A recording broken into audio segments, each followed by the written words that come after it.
All right, so here's the last thing. So I want to talk about. So I've been messaged multiple times about this Tennessee situation with the 2 kids that were killed by the dogs. The mom got injured. Horrible situation, right? I got messaged by a lot of people on, hey, will you talk about this? Will you share some insight on this, that?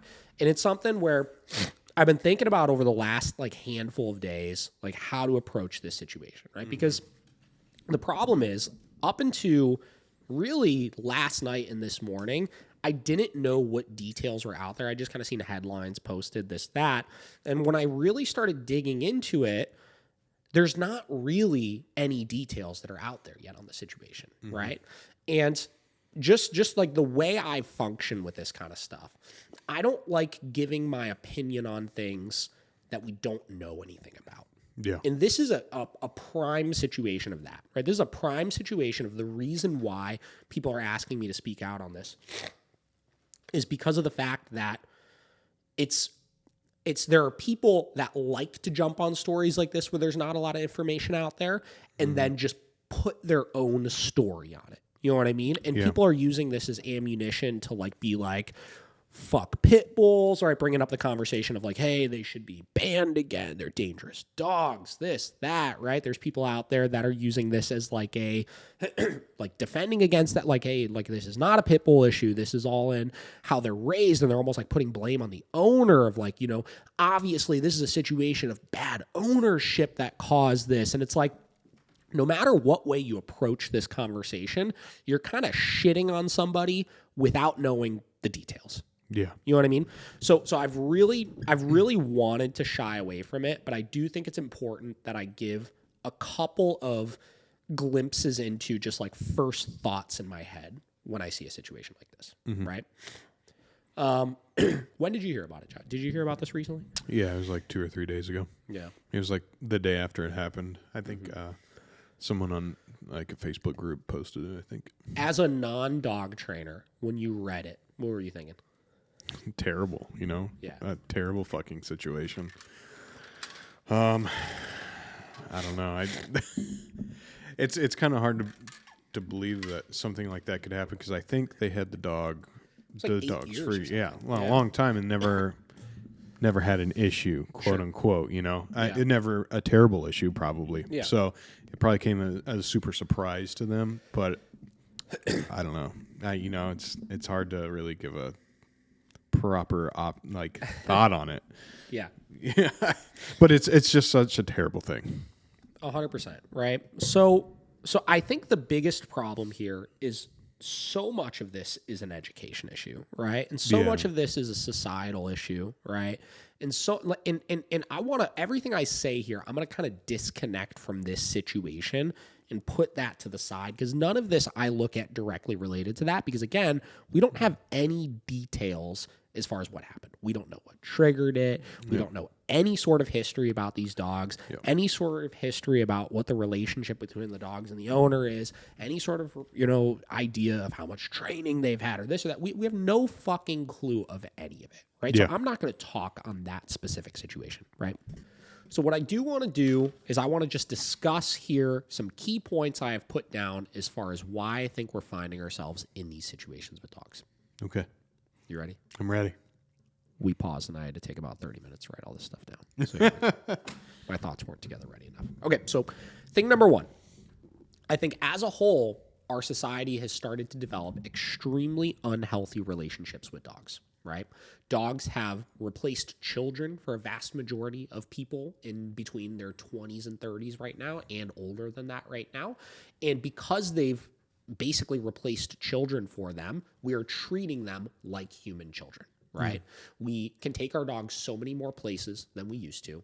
We're not aware of the fact that dogs are territorial creatures, and that has served all sorts of issues and just diluting this relationship we have with them and not really understanding what they need from us from a true fulfillment standpoint because we're providing needs that we would be providing for children, thinking that they're the same with dogs, which they're just not, right? Dogs need to be mentally and physically challenged, particularly power breed dogs, and we are just not doing that right now, right? We're providing all of the things that they do not need. Thing number 2, we're putting dogs before children or just people in general in a lot of cases, right? I see so much, whether it's with people that contact me for training, whether it's people that I see on the internet, people in the rescue community. I see so much of this. Well, if you don't like my dog's behavior, you can leave or don't come over, like that type of mentality. You know what I mean? Yeah. Where it's like, we've accepted, because we love our dog, that if they're poorly behaved and being a nuisance to people, that's not a problem. Right. And especially when you factor in most of those nuisance based behaviors that you may be seeing, of the begging, the controlling, the climbing all over people, the jumping, the excessive demand barking at them, things like that. Right. Those are like competitive, dominant things that dogs are doing to people. Right. And we've accepted it just as like, that's just my dog's personality and that's what they do. And it's cute and it's funny and it doesn't bother me that my dog tries to control me all the time. So basically these people, these owners are just like constantly emboldening these dogs to be more and more and more and more pushy. And 9 out of 10 times it's not a problem until somebody pushes back on them and truly tries to get the dog to do something that they don't want to do. And then you see it all explode. We see this time and time again in one-on-one lessons where somebody will come in and they'll have a dog that they just think is kind of difficult, right? And the dog runs the roost at home, right? And they'll bring the dog in and I'll try to get the dog to do something, whether it's just leash walking or moving away from the owner or something like that. And I won't give in to them when they tell me, no, I don't want to do that. And then we'll see like some sort of crazy aggressive outburst come out of them, right? And the owner is like, oh my God, I can't believe that just happened. What, I can't believe that just happened, right? They're so mind boggled that behavior came out of the dog. But the reason for it is because those owners have went 3 years, 4 years catering to absolutely everything that the dog would do, that the first time that the dog was presented with a situation where it's like, they're not going to win, all that pushback comes right out of them. Yeah. That's another big problem that I see in a lot of these cases. I think another thing, we don't understand that competition in houses exists, right? Especially with power breeds, right? And especially without proper leadership, right? This has been something that's been debated in the dog world forever, of like dominance isn't a thing and this and that. But I think that there's no denying that dogs see hierarchy, right? And if they don't see that somebody is in charge of situations all the time, they're 100% of the time going to put themselves in that situation. And the problem is the second you give dogs the 100% ability to make decisions on their own, sometimes they're going to make decisions that you don't want them to make, right? Yep. And in a lot of cases, dogs learn how to make these decisions with their mouth, right? They're animals, right? They have teeth, right? Another thing, we are like oblivious to the fact that dogs at their nature are predators, right? They hunt, they kill, they eat, right? Now, in most cases, right, that is typically just related to other dogs, right? Dogs fighting, other animals, right? Or eating squirrels in the backyard or rabbits or this or that. But the problem is, because dogs are predators, again, like we just talked about a second ago, they've learned they could use their mouth to solve problems. And, especially they have this drive to kill other animals and consume other animals. When you have dogs that may potentially have like miswirings in their brain or be struggling with impulse control big time, sometimes that drive can be channeled towards things that you don't necessarily want it to. And especially when you don't have proper control over the dog's drives and instincts. It's another thing. I think that we have a hard time admitting that power breeds always will have an increased potential of liability, right? Now, I think that we've separated pit bulls from power breeds, right? Like for whatever reason, like I think because there's so many of them in shelters and there's such a push to like, we'll call it decriminalize pit bulls and stuff like that.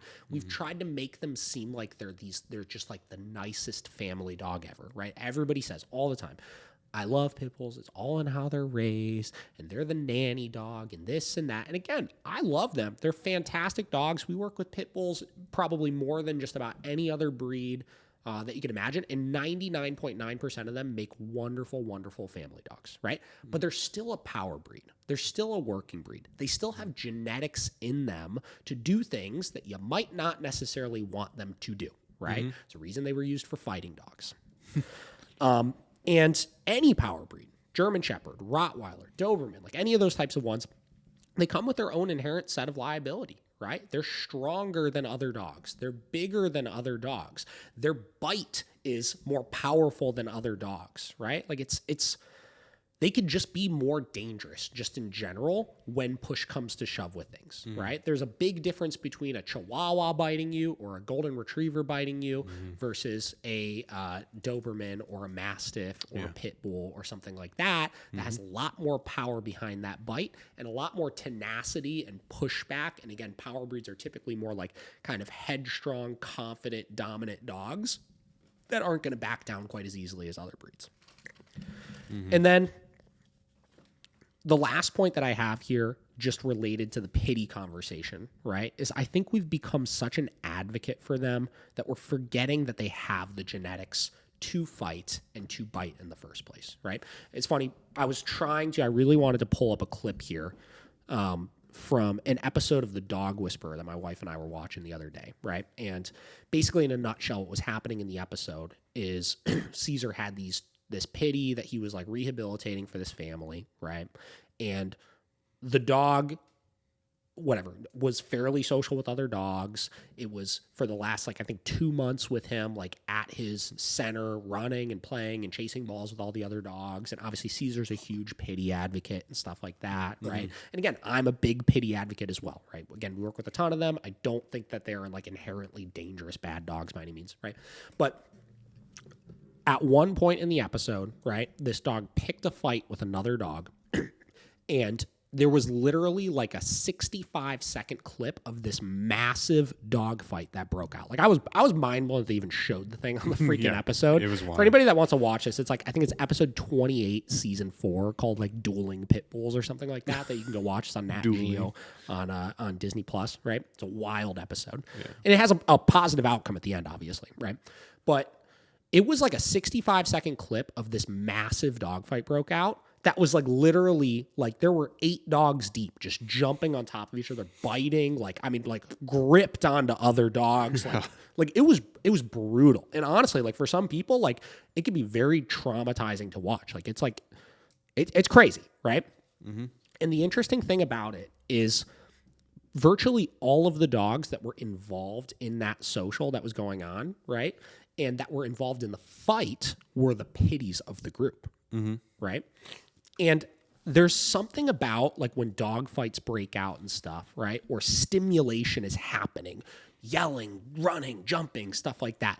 Man, there's like for some of these dogs that have that like gene in them, right? I don't even want to call it gene. I'm like making, like whatever. I'm like making up terms here right now. That have that kind of thing in them. It's like a magnet, dude. Like you see their whole body. It's like, I gotta run and be a part of that, right? And some of these dogs, right? Like all the dogs in that clip, they were the most balanced dogs, right? Those are his balanced pack that he uses to socialize and rehabilitate other dogs so much. But when that much stimulation breaks out, they have this drive that just causes them to need to go be a part of this. And I've seen this with so many. One of the people that messaged me about like, hey, you should talk about this, right? You should kind of like stand up for, the dogs and stuff like that and all this. This person has 2 pities herself, right? And I was like, I'm 100, we don't know what happened. This is absolutely not a case where people should be jumping on like, pit bulls are bad or this or that or anything like that, right? But like even herself, I was like, there is like, I think some people are just oblivious to the fact that there is this drive in them to just like grab things, and not even necessarily in an aggressive, like I want to kill it kind of way. It's just that stimulation they want to go over and control. Right. And she brought up a situation with her dogs where, and these dogs are both, again, pities and very social with each other and stuff like that. But they were like in the backyard sniffing something, and one of them kind of snapped at the other over something, and it just turned into like a massive dog fight. Right. Yeah. And it's like when they fight, they just fight more intense than other dogs. Right. And it's like, We just got to realize that. Like, I've experienced the same thing myself, right? So both of my pitties, Deli and Vera, they got in two gnarly, horrendous dog fights with each other when I wasn't home. And in both cases, right, these are both social dogs individually. They're both good with each other. But when they get into fights, it's brutal, man. Like, they just fight hard as fuck, right? And, like, you know, a lot of people talk about like a locking jaw with pit bulls, right? There's not a locking jaw, right? But every dog has like an individual play and fight style to things. And a lot of dogs, their play or fight style is like bite, bite, bite, bite, bite, bite, bite, bite, bite, bite, bite, right? A lot of regripping and stuff like that, which is why you'll see like German Shepherds in particular, right? You see them get into fights with other dogs. It's like there's like 100 puncture wounds, but like none of them are like that serious because they're just like chomp, chomp, chomp, chomp, chomp, chomp, chomp. Yeah. Right? Kitties are like grab, hold, right? And then especially when you get into like, you try to break them up and pull them apart and stuff like that, there's so much more damage and so much more trauma because of the fact that it's like they're grabbing and holding so strongly, and then it's like ripping, right? So they could just, it just caused so much more damage. And that clip in that episode was so interesting to me because, again, balanced dogs that in the right circumstances can all be a part of a big, serious problem like that. And I've been in the middle of a situation like that many times before, right? Dog fights breaking out, and suddenly it's like certain dogs that are just like never a problem. They just have to be a part of all that stimulation and energy. And that gets back to one of my points I had written down of like, we're just oblivious to dogs at their nature being predators, right? We can't admit that power breeds will always have an increased potential and liability, right? When we're socializing power breeds, if I'm socializing a Rottweiler, I have to be aware of the fact that if something is going to pop off, I need to make sure I'm in a position to handle that, because that dog, if it does decide it wants to go be a part of what's going on over there, the liability behind it is so much higher, right? Yep. And then you get into, again, with the other things I brought up, the unhealthy relationships we have with dogs or people where we just have no communication and no control established over them, where it's like, if something happens, I have no influence. I'm shit out of luck. You know what I mean? That dog is not going to pay attention to me because I put them in a position where they know that I put them before children and people, right? They don't understand that competition in houses exist, meaning those dogs are probably in their mind in a higher totem pole position than you, your kids, anybody else, right? And we have that unhealthy relationship with them where we've spoiled them and emboldened them to act on those impulses even stronger. All these things kind of factor together and can create the worst case scenario for people in any household. Right. And again, this is not a breed specific thing. I look at this as more of like a power breed issue mixed with all of those other things. Right. So I think the first step of making sure stuff like this doesn't happen is making sure that we could admit all of these things. We could understand that there's an increased liability and an increased responsibility associated with us owning certain breeds of dog, while also understanding that that does not make them bad dogs. Yeah. Right. I think I found my groove there. What do you think? That was good. Yeah.